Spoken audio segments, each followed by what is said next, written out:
Je veux parler des rapports entre les hommes et les femmes et les âges de la vie. Et je distinguerai simplement deux âges de la vie, l'enfance, la jeunesse d'un côté, et l'âge mûr et la vieillesse de l'autre côté.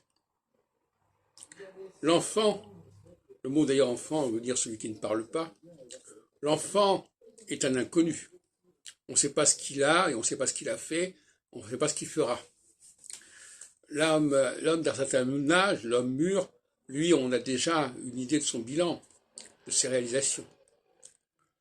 Et donc, je dirais que la femme est plus en rapport avec l'enfance et l'homme plus en rapport avec l'âge mûr. Et c'est vérifié d'une certaine manière. Moi, tout à l'heure, dans le métro, il y avait un groupe de 6 petites filles qui étaient très sympathiques, qui étaient très vivantes, qui étaient très jolies. Et au concert auquel j'ai assisté par la suite, dans d'autres endroits, il y avait des femmes âgées dont le visage ne me plaisait pas du tout, qui était un visage ratatiné.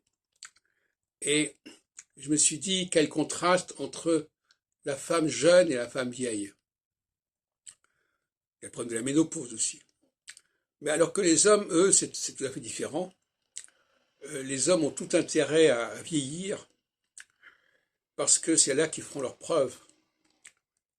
Dans la jeunesse, les femmes peuvent faire illusion.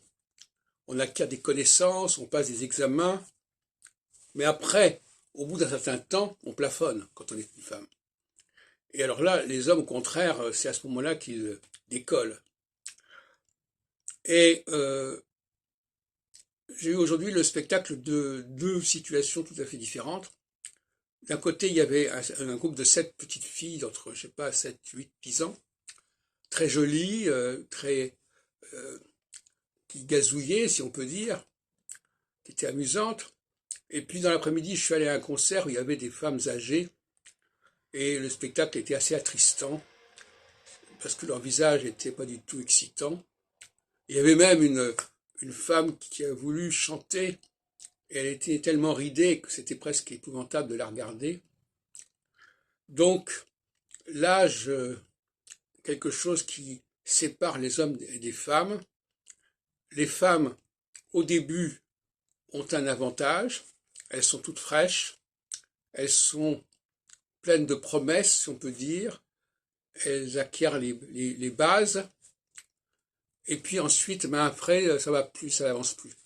Alors que les hommes, eux, ils ont parfois plus de mal à acquérir les bases, mais ils approfondissent, ils creusent les choses et ils vont beaucoup plus loin.